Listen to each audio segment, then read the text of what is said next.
प्रणव के अर्थों का विवेचन। वामदेव जी बोले, भगवान सदानंद संपूर्ण विज्ञान में अमृत के सागर, समस्त देवताओं के स्वामी, महेश्वर के पुत्र, प्रणतिति के भंजन कार्तिकेय, आपने कहा है कि प्रणव के 6 प्रकार के अर्थों का परिज्ञान अभिष्ट वस्तुओं को देने वाला है। यह 6 प्रकार के अर्थों का ज्ञान क्या है? प्रभु, वे 6 प्रकार के अर्थ कौन कौन से हैं और उनका परिज्ञान क्या वस्तु है? उनके द्वारा प्रतिपाद वस्तु क्या है और उन अर्थों का परिज्ञान होने पर कौन सा फल मिलता है? पार्वती नंदन, मैंने जो जो बातें पूछी हैं उन सब का सम्यक रूप से वर्णन कीजिए। सुब्रमण्य स्कंद बोले, मुनि श्रेष्ठ, तुमने जो कुछ पूछा है उसे आदर पूर्वक सुनो। समिष्ट और व्यशिष्ट भाव से महेश्वर का परिज्ञान ही पन्वार्थ का परिज्ञान है। मैं इस विषय को विस्तार के साथ कहता हूँ। उत्तम व्रत का पालन करने वाले मुनीश्वर, मेरे इस प्रवचन से उन 6 प्रकार के अर्थों की एकता का भी बोध होगा। पहला मंत्र रूप अर्थ है, दूसरा यंत्र भावित अर्थ है, तीसरा देवता बोधक अर्थ है, चौथा प्रपंच रूप अर्थ है, पांचवा अर्थ गुरु के रूप को दिखाने वाला है और छठा अर्थ शिष्य को स्वरूप का परिचय देने वाला है। इस प्रकार ये 6 अर्थ बताए गए हैं। मुनि श्रेष्ठ, उन 6 अर्थों में जो मंत्र रूप अर्थ है उसको तुम्हें बताता हूँ। उसका ज्ञान होने मात्र से मनुष्य महाज्ञानी हो जाता है। प्रणव में वेदों ने 5 अक्षर बताए हैं। पहला आदि स्वर अ, दूसरा 5वां स्वर उ, तीसरा पंचम वर्ग पवर्ग का अंतिम अक्षर म, इसके बाद चौथा अक्षर बिंदु और 5वां अक्षर नाद। इनके सिवा दूसरे वर्ण नहीं है। यह समिष्ट रूप वेदादि प्रणव कहा गया है। नाद सब अक्षरों का समिष्ट रूप है। बिंदु युक्त जो 4 अक्षर हैं वे व्यष्टि रूप से शिववाचक प्रणव में प्रतिष्ठित हैं। विद्वान, अब यंत्र रूप या यंत्र भावित अर्थ सुनो।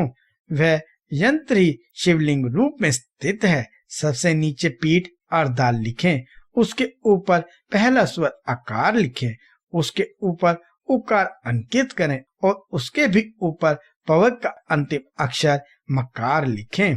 मकार के ऊपर अनुस्वार और उसके भी ऊपर अर्धचंद्रकार नाद अंकित करें। इस तरह यंत्र के पूर्ण हो जाने पर साधक का संपूर्ण मनोरथ सिद्ध होता है। इस प्रकार यंत्र लिखकर उसे प्रणव से ही विशिष्ट करें। उस प्रणव से ही प्रकट होने वाले नाद के द्वारा नाद का अवसान समझें।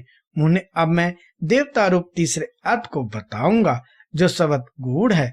वामदेव, तुम्हारे स्नेहवश भगवान शंकर के द्वारा प्रतिपादित उस अर्थ का मैं तुमसे वर्णन करता हूँ।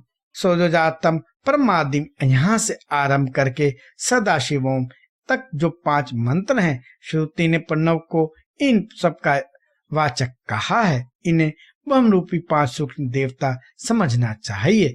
इन्हीं का शिव मूर्ति के रूप में भी विस्तार पूर्वक वर्णन है।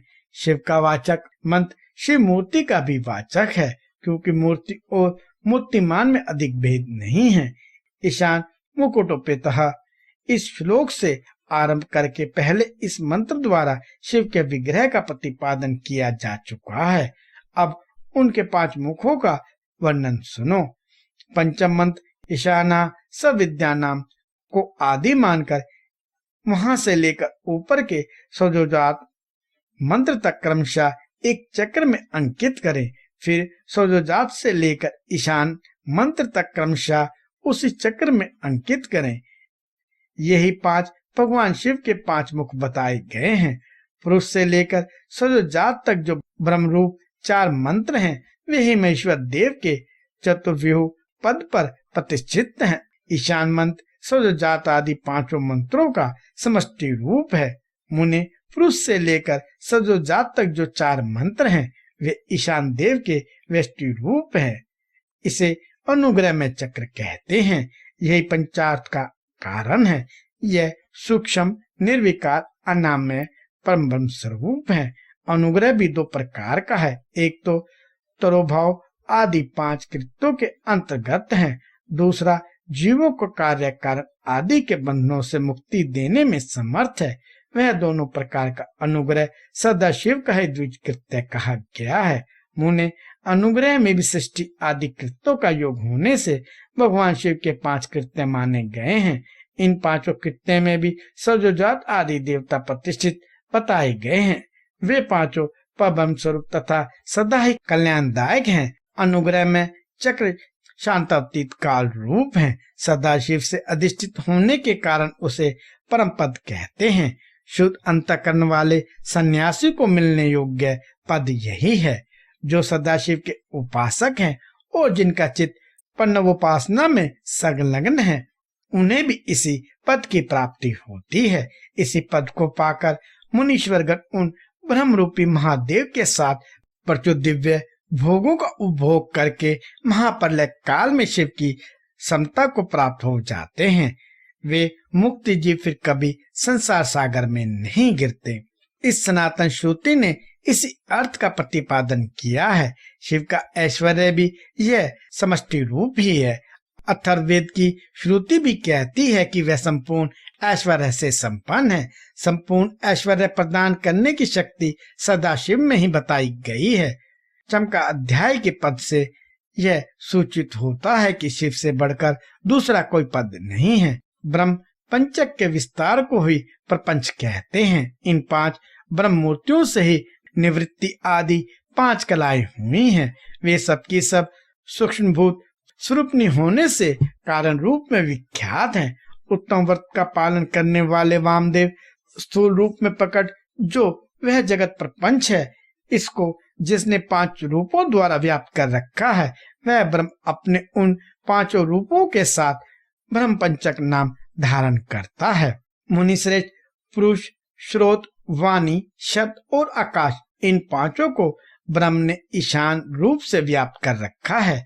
मुनीश्वरों, प्रकृति, त्वचा, पानी, स्पर्श और वायु, इन 5 को ब्रह्म ने ही पुरुष रूप से व्याप्त कर रखा है। अहंकार, नेत्र, पैर, रूप और अग्नि, ये 5 अघोर रूपी ब्रह्म से व्याप्त हैं। बुद्धि, रसना, पायु, रस और जल, ये वामदेव रूपी ब्रह्म से नित्य व्याप्त रहते हैं। मन, नासिका, उपस्थ, गंध और पृथ्वी, ये 5 सजोजात रूपी ब्रह्म से व्याप्त हैं। इस प्रकार यह जगत पंच ब्रह्म स्वरूप है। यंत्र रूप से बताया गया जो शिववाचक प्रणव है, वह नाद पर्यंत 5 वर्णों का समष्टि रूप है तथा बिंदु जो 4 वर्ण हैं, वे प्रणव के व्यष्टि रूप हैं। शिव के उपदेश किए हुए मार्ग से उत्कृष्ट मंत्राधिराज शिव रूपी प्रणव का पूर्वक यंत्र रूप से चिंतन करना चाहिए।